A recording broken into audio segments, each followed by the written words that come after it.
but I also think that you can have a hard time and have a fun time at the same time. Hi, and welcome back to another episode of Running Rants with Helen. As always, I'm Helen, and this is another edition of Running Rants where I'm walking because I just ran a race and I'm not ready to run yet. I am at home in Truckee, and I ran Broken Arrow 46K on Saturday, and I kind of gave like a little preview of it and like how I was feeling in my last video, and so I just kind of wanted to go over a little race recap, but before that, I am like 10 subscribers away from 2,000, so thanks guys. And when I hit 1,000, I did like a question and answers video, and so I think I want to do that again. And so if you have any questions, drop them in the comments below, or you can DM them to me on Instagram. And yeah, thanks. Yeah, so Broken Arrow was on Saturday, and it, like, I guess we'll just go through the race. It's so nice living like 25 minutes away, except then I woke up at like 4:45, and I'm not normally awake before the sun is, and I was like, woke up and I was like, how the heck am I awake? The sun's not even up. And I feel like sometimes when you're home and you race, like, I think I kind of forget that I'm racing, because it's just like familiarity and like the normal stuff. But yeah, I woke up and I felt tired and fine, and I drove to Pali Valley and I warmed up for 10 whole minutes. And I don't know, I always wonder about warming up, but I think it's just like get some of the nerves out more than anything, or like it was actually pretty cold, and so actually warming up was kind of nice too. Yeah, so for my race, the weather was like perfect running weather. It was pretty cold at the beginning, but I don't think it was like above 50 degrees all day, maybe 55, and that was super nice. But then actually after I was done, it started snowing, and I think only 150 out of like 500 people even got to finish, because there was a bunch of lightning, and so then they made everyone go into ski patrol huts and then started shuttling them off the mountain in trucks. So that was a bummer for everyone who didn't get to finish the race. But then literally, like, I don't know, probably an hour or two later, it was perfectly nice out again. But I feel like that's kind of not like normal for here, but sometimes I think we get kind of crazy summer storms. Like, I was volunteering at Broken Arrow in 2022, and it snowed that year too. And I feel like it snowed another year too. So it's not like completely unheard of. But yeah, race. I got to the start line like 3 minutes before the race started, and so felt really good about that. Because sometimes I feel like I get there too early and then I'm just like standing there and nervous. And yeah, I mean, we went out pretty hard, but I feel like you kind of have to, because it's pretty wide, like in the parking lot, and then you go to like a service road, and then it goes to like double track, and then it's single track. But especially like with all the men before it's spread out, it gets a little hectic in there, which sometimes I think that's like why it's nice when they start the elite women separately from the men, because then you can like tell what's going on in the race, because when it's that wide, like, you don't really know if anyone's ahead of you. I think for like maybe through like by the time we got to the single track, I was leading, which wasn't really my plan, but sometimes that's just how the cookie crumbles. I think Tabor was ahead of me for like, I don't know, maybe a tiny bit, and then by the time we were out of the woods, like probably like 3 miles into the race, maybe 4, Jen Lichter passed me, and she like pretty immediately dropped me, which I understand, like, people put like moves on you, but my goal for the first lap was to like kind of just not fully send the downhills, because with some of them, like with how steep they are, I feel like it can really wreck your legs, especially when you're trying to like do all of the climbing on your second loop. And so I kind of just let her go. And then I kept going back and forth with Adam Mary. So that was fun to like see someone and run with someone that like I know of. And also shout out Adam. He said that he liked my YouTube, so thank you. That was nice. And yeah, Jen was like ahead of me that whole lap, but I could like see her. And one of the things is like if you're leading, I think you have to be really careful with like looking behind you, because I could see every single time she looked behind her. And then it's like, dude, I know you're nervous. Like, and I know you're running scared because you keep looking at me. And so I feel like when you're in the lead, you kind of just have to like put on a brave face and don't look behind you like 20 times. Because I feel like that also like kind of fuels me. And I think it was also kind of helpful because it's so hard to not look behind you when you're in the lead. But like when you're in second, it's just like, okay, I don't care who's behind me. I just like have to look ahead. Yeah, so we did all the climbing, we got all the way to the top, and then you start dropping back down. And then by the time we had gotten to the bottom of Shirley, which is, I don't know, maybe like 7 miles into the race, we're running down the road, and Grayson Murphy just like also flies past me, but I was like still trying to not like fully send downhills, and I was like, dang it. But then immediately right when you drop into Shirley, there's a climb out. And so I passed her back on the climb out of Shirley. And then like through mile 10 high camp, we were like running together. And then from mile 10 to 14, it's like a 25-ish minute downhill. And it's like not super technical, but it's single track and there are rocks. And so I like know that part of the trail pretty well. So I like pushed a little bit there just to like try to make a gap. And it worked. I didn't see Grayson again after that. And then, yeah, my goal was to make it through. Well, so Rick and I had different thoughts on how fast this race would go.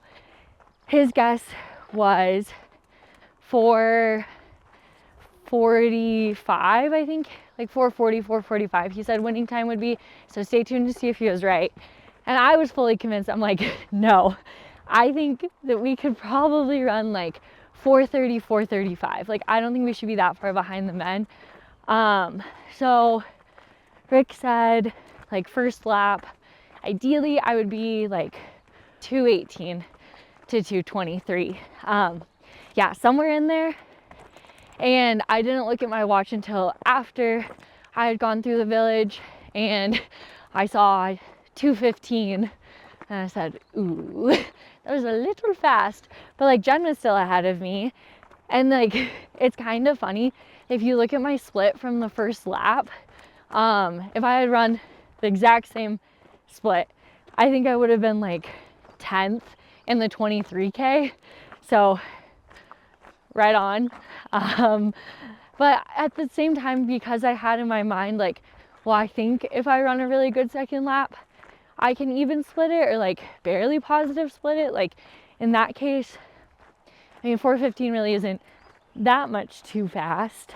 And so, yeah, same thing. Like I could see Jen almost the whole time. And when we started climbing, like Rick told me that the most important miles of this race and like pretty much where you determine if you're on the podium or not is miles 18 to 22. And if you have like pretty much whoever has like the closest splits between those laps, like you'll be on the podium.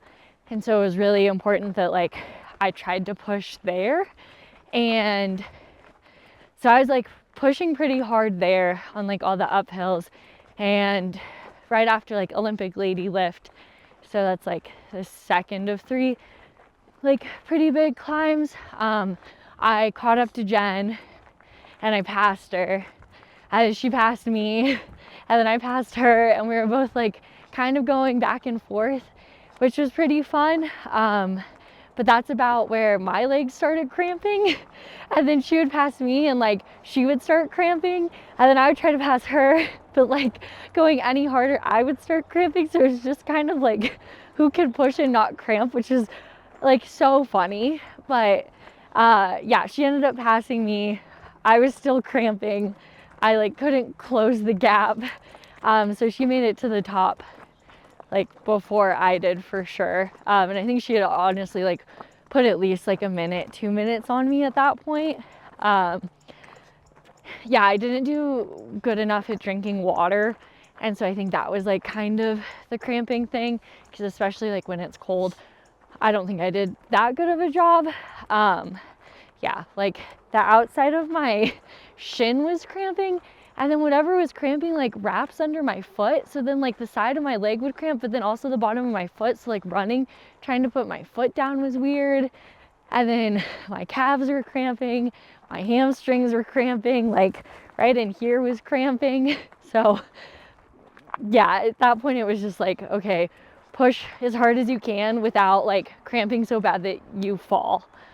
And yeah, towards I was at the bottom of Shirley again, and I saw Darren and his wife Adrian, and like by the time I got to the top I heard them yell, "Go Danny," and I said,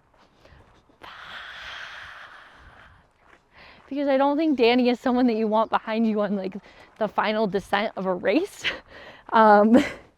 And she was not who I wanted behind me. So Danny was behind me, and luckily as I was climbing out of Shirley, there's switchbacks, and I could see her, but I didn't think she saw me. And so I was like, okay, thank God, because you know, like sometimes you see someone and it like gives you that extra oomph. And I was like, she can't see me. So I had like gotten out of Shirley, which is like the last little climb, and then it's like, yeah, that technical-ish downhill all the way to the finish. And I was running as fast as I could. And all the boys that were like, they were pretty good about, like a lot of them, I didn't even have to ask them to move. They would just like step to the side, which was super nice. We did start lapping people. And so I'm sorry to the people that I might have scared. Like there were a few times where I said, excuse me, but like I could not stop running. Like physically, like it was not gonna happen. But luckily they moved, so there were no collisions. And yeah, I could like still see Jen the whole time. I was trying so hard. And then I also didn't realize at the end like how close Danny was. So like Jen won. She beat me by 36 seconds. And then I think I beat Danny by 40. And so like that is such a close podium. Like I think that is one of the closest like top 3 in like any races I've ever been in. And I feel like it was fun. Like Jen and I talked about it a little bit, but she's like, I don't think I would have run as fast like if you weren't behind me the whole day. I'm like, well, I don't think I would have run as fast if I wasn't like just chasing you. And then also like scared of what was happening behind me. But yeah, I mean, I'm super happy with how it went. I don't know if I've talked about this, but like when I won Broken Arrow in 2023, like it just didn't feel fulfilling. And I think it's because I like didn't really have a hard day. And I understand like how this can kind of sound too. Like I don't want to sound ungrateful or like, oh my gosh, I won and I didn't even try. And that's not like what I mean. I think I just like didn't get the best out of myself. And I think it's hard to like feel good about a race when I don't do that. And so even though like I didn't win this time, I like am still very happy like with how I did. And we all ran under the course record. I think I ran like 4:43:08, and if you guys want, you can do the math on 36 seconds and 40 seconds around that. But yeah, we were all really close. all ran like 10 minutes under the course record, which is pretty cool. And I qualified for the short trail team for Worlds, which I haven't quite decided if I'm going to say yes to. I'm like trying to figure some things out, but I feel pretty lucky that I made the team, and especially like getting to race against all the women that I did was pretty cool. Like, I think that, I mean, other than CCC, I mean, definitely like within the US, that's the most competitive race I've been a part of. And so, I don't know, I think it just like elevates everyone, and that was pretty fun.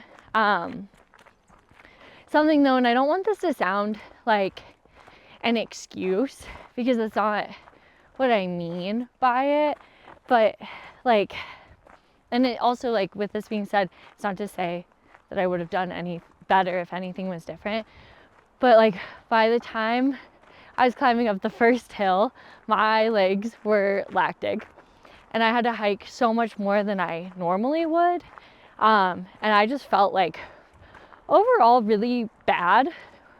But I also think, well, I got to the top and I saw my coach Rick and I said, I feel terrible. And he said, well, yeah, you're running really fast. You hit where you're supposed to, like, you were a little bit fast, like being up here, like it's not going to feel good. And I think like something that I wanted going into this race is like, I wanted to have a hard time. This is maybe a little too hard, but who am I to say? But I also think that you can have a hard time and have a fun time at the same time. And it maybe sometimes like one means the other. And so I definitely had a hard time, pretty much from the beginning. But I think that's like something that's important, is you're not always going to feel good on race day. I think like honestly the odds of feeling good on race day like aren't really that high. Like if I think about all the days where everything feels perfect in my body and energy wise, like a lot of days I don't feel perfect. And I think something that's important in racing is figuring out how to still have a good day even if you feel bad, because I don't think that like feeling bad is a valid excuse for not performing well, at least for me, because I mean, at the end of the day, it doesn't really matter how you feel. You don't have to feel good to run hard, especially in mountain races. Like we're all hiking parts of it anyways. And that's kind of what I kept thinking, like the second lap. I was just like, how much can I make this hurt? And I guess pretty hard. It hurt pretty hard. I don't know, like the same thing happened when I did well at CCC. Like I felt awful, but sometimes I think like, that's not to say that I would have done any better if I had felt good, you know, because also then, especially in the 2-lap thing, like the second lap felt really bad too, but I was like, well, I mean, it doesn't feel that much worse than the first one. So I know I can do this when it feels this way.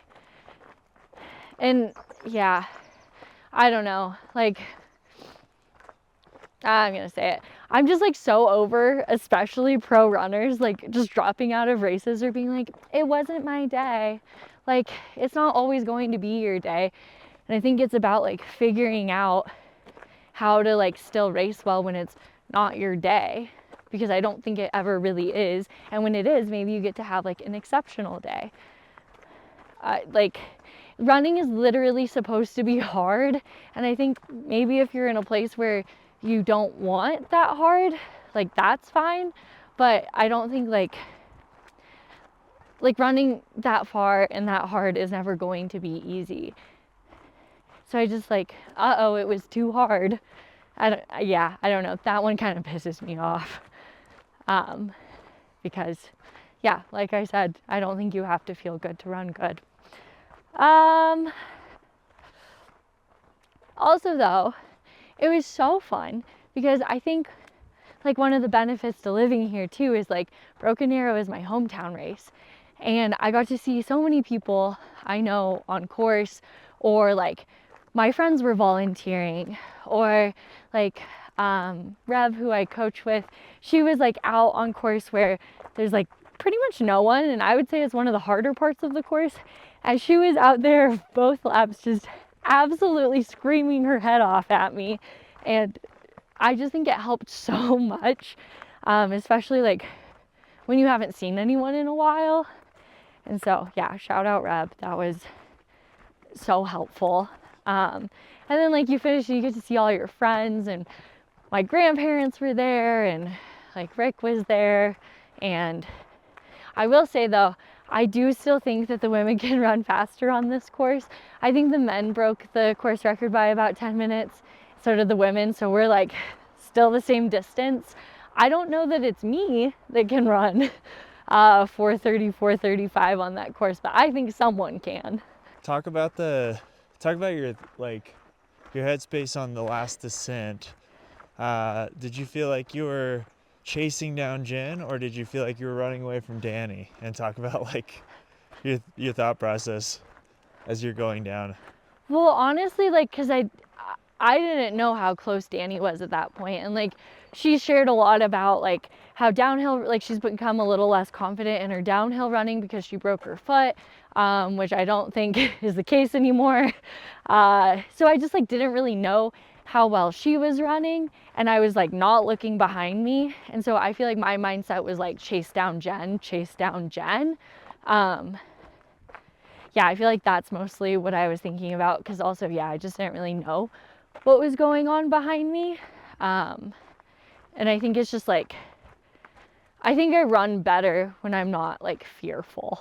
Like coming into this race, did you think about, when you thought about your race strategy or talked about it with Rick, was there any consideration for kind of where you would make moves, or was there any strategy around the people you were racing with, or was it really just you against the course?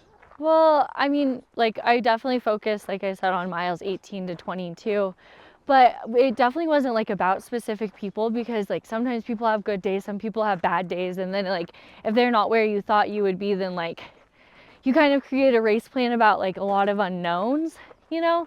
Like, yeah, I probably guessed that like Jen would be there and she would go out hard, but what if she didn't? And then like my whole race strategy like revolved around what she was doing. I just don't know that that makes sense. Yeah, I don't think I mean, I think at this point I know how to race pretty well, and like where to make moves, especially if you're behind someone long enough. You can say like, oh, I'm running uphill or downhill better than them, or like I see on these technical parts, like I think I choose better lines. And so you can kind of like, I don't know, see where your competition is at, and then like within the first, I don't know, few miles, and then like kind of figure it out from there. It is kind of funny because like I talked to Rick about this today, but I feel like generally like I have a pretty good headspace around racing and where my mindset is, and I think generally I'm pretty good at staying like positive and within myself. Or even if it's like what I said, like just thinking like just make it hurt, just make it hurt. But sometime during the first lap, I was in second place, but my brain literally went, what if you just dropped out? Maybe you should drop out. And then immediately I was like, shut up. Like, you should not drop out. You're in second place. Like, shut up. But I think it's just kind of funny, like, sometimes where your brain goes just to, like, do anything to get you to stop doing what you're doing. But yeah, I thought that was, like, kind of a funny thought. Because I feel like that's not normally where my brain goes. But that time it was like, you could just end it all.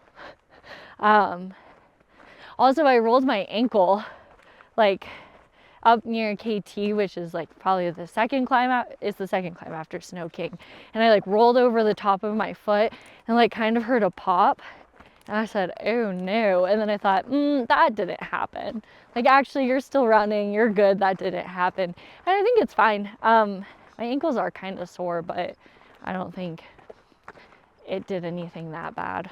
Talk a little bit about the decision to go to Worlds or not to go to Worlds, and what's that thought process like? Oh, brother, you know I'm in the thick of it. This has been like, this morning I was like, yeah, I'm definitely not going to Worlds. And now I'm like, yeah, I think I'll definitely go to Worlds. I don't know, it's kind of hard. I like talked to Rick about it. I still haven't made a final decision. But yeah, like, I think that this course, it's in the Pyrenees in Spain, like out of Canfranc. I don't know if I said that right, but it is like 44K, I think, with like 12,000 feet of gain, which is pretty ridiculous. But I think that also kind of suits me as a runner. And yeah, I also think going to the Pyrenees would be pretty cool. But then I think like kind of the reason why I was like really headed towards no was just because I had my summer set and I had enough time, like because I had planned my summer races a while ago, I was like had enough time to get really excited about them. And so I was really excited about my plan. And then it's like, well, when you have this other option in there, but I don't know what the rest of my summer around it would look like, then to me it just feels like, okay, well then I do Worlds and I don't get to do these things I was super excited about. But then Rick and I kind of talked through what the rest of my racing would look like if I did go to Worlds. And I feel really excited about those races and that training too. And I think like one important thing that Rick said to me was just like, I'm not going to make a wrong choice. And I feel like that like made me feel better, because sometimes I feel like I worry like I'm going to choose wrong and then my race is going to go bad and then I'm going to get dropped by my sponsor and then I'm not going to be good at running anymore, and it like spirals. But it's like, no, I'm going to be fine either way, and I'll probably do fine with whatever I choose, as long as like I'm genuinely excited to do it and my intentions behind it I think are aligned with like what I value in life. And so yeah, I'm still a little undecided. I think as of this moment I'm leaning towards saying yes, because it's also not lost on me like that it's pretty cool when you like are chosen to represent your country at like a world championships for a trail. Like I would have never guessed that would be in my future when I like started running. Broken Arrow, the 46K is a double loop course. So how does that change or like affect the race strategy?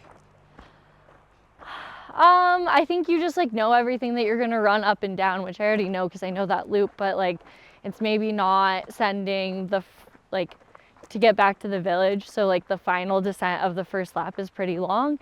And so like not fully sending that to like hopefully not completely wreck your legs for the next uphill. And I mean, I think it does make it really easy to quit because you see everyone and you're like, oh, I could just be done. I think a lot of people drop out after the first lap, probably for that reason. But I think it is kind of nice because even though I know that loop, sometimes you forget little things of like, okay, I should step there and there's a rock there and oh, that rock is really slippery. And so I think on the second lap, then you're like more familiar with the things and like the lines you should choose and yeah, all of that. It's funny, there is a slippery rock and I know exactly where it is. It's just like a granite rock that has like loose sand over it almost. And I slipped on it the first lap in 2021, and I remember thinking that like, okay, second lap, don't step there. And then this year I saw the rock and I was like, no, don't step there. So I feel like something's kind of sticking there once you've run a loop enough. The lapping people thing I don't love, but at least it's like once you're like you're not going up the ladder or anything, or like the really techie parts. It's just, I also feel bad because like I say excuse me, but it's like these people are also racing, but at some point like I am just moving faster and we're going in the same direction. But I don't know, I don't love that, and I try to be polite, but at the same time like I am almost dying. What's recovery look like for you, like these last couple of days since the race? Let's see, yesterday I went back to Olympic Valley and I watched the 23K and the kids race and I cheered, and that was fun. And I went home and I took a nap and I really did not do much. And then this morning I went to yoga, got new tires, I'm on a walk now. I don't know, it's like pretty chill. I'm definitely not doing much.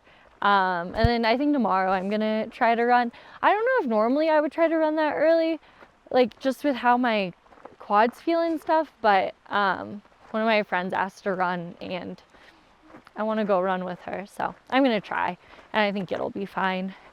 I also like theoretically don't have a race until like the 3rd week of July, or I don't know, sometime in August, so I think it'll be all good. I guess one other thing though is, like, I just think Broken Arrow does such a good job, and yeah, I just think that they put on like such a world-class event, and I think it also helps that they're like people that I know.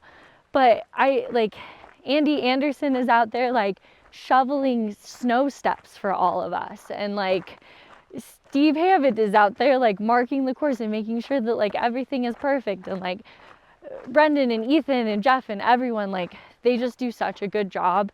And yeah, I'm thankful. Like I can't believe that gets to be my hometown race, and everyone shows up, and I don't know, it was a lot of fun. And it's also fun when like it feels like everyone's coming to where you live, and I didn't have to get on an airplane or drive far, which I also love.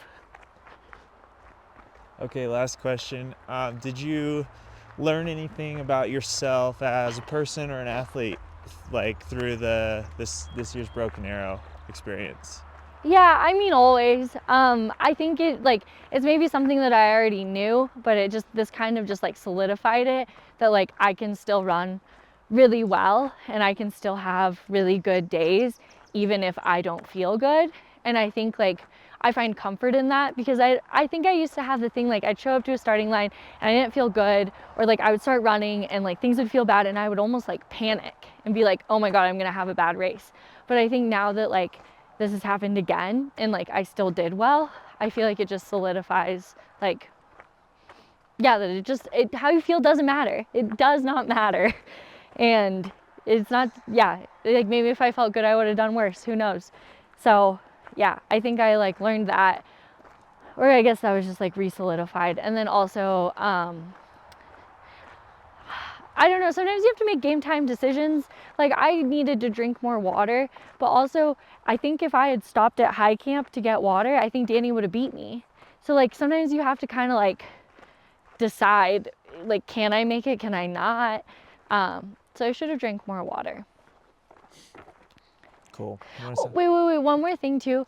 I think also like, I don't know if people think this, but sometimes I feel like people think this. Like the year that I won Broken Arrow, it wasn't super competitive, and like, I don't know if people think like it just wasn't like a solidified result, especially because there weren't like Danny and Jen weren't there, right?